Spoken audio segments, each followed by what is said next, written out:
हौसला दीजिए ताकि जनसेना के दिल में शांति हो जाए। आपको चाहने और देखने वालों का तादाद जोरदार तालियां। मोहब्बत आज है आदरणीय स्वर्गीय सूर्यदयाल वर्मा जी के पुण्यतिथि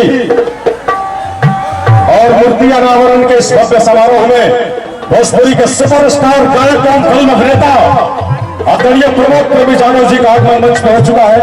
हमारी तमन्ना के एक बार आगे आप होना चाहिए। ये लड़के बड़े मोहब्बत से आपको देख रहे हैं। और जोरदार तालियां दिल खोल के बजा दीजिए प्रमोद प्रेमी यादव जी के लिए। बहुत बहुत धन्यवाद। रिदम को देख लिया जाए। सब लोग शांत हो जाए। नौजवान साथियों का स्वागत करें। भारत माता की। भाइयों, जो नगर पंचायत कार्यकर्ता है सारे लोग मेरे मन से हटिए। आप लोग खुद पहले साइड में हटिए। पहले आप लोग खुद साइड में हटिए।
आज देखिए सभा में आयोजित कार्यक्रम हमारे बड़े भैया शिव कुमार मंडल जी के द्वारा स्वर्गीय सूर्यदयाल वर्मा जी हमने के गार्जियन जरा मूर्ति अनावरण समारोह में सभी लोग जुटल बा। और एजा आप सबसे मिल के बहुत अच्छा लगल कि बैरिया आज बलिया जिला आज 1 साल के बाद आवे के मौका मिला। तो जे भी अतिथि गण जे भी लोग बा सभी लोग के हमरा ओर से सबके दिल से प्रणाम बा। और जे भी इस सभा में बैठल बा सभी लोग के भाई प्रमोद सबसे प्रणाम करते हैं। और भारत स्तर के साउंड 15 नंबर का जो बाबा बहुत पुराना और मित्र रही है के लेकर के देख लेवे तो कुछ डाउन का इस को भाई जोड़ा में उठा कर रखे। और यही धरती के अंदर भाई संजय सोगी हमने के बड़ी पुरानी मित्र रही जा।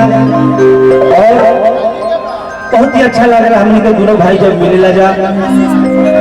और जो बड़ा माध्यम से ही जो प्रेमी हमारे भैया मित्र जी बड़ा उनको योगदान रहा बड़ा बढ़ावे में। हाँ मंटन भैया के तो कार्यक्रम होगा कि बड़ा योगदान नहीं कर रहा कि कहाँ पैरवी के हमारा कहीं शूटिंग पर रहने हम गुजरात भैया बोलौले करने की चलिए आप सबके प्यार आशीर्वाद बा। तो आप सबसे आग्रह करब कि आप सब शांति से बैठब कार्यक्रम अब शुरू करब। चलिए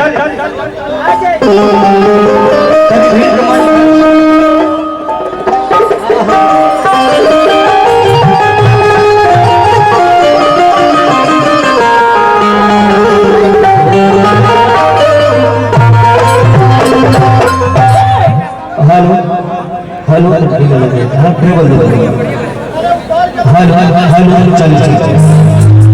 चलिए सबसे पहले वही दरबार में चले जरा के पास कुछ भी होला वही भाई से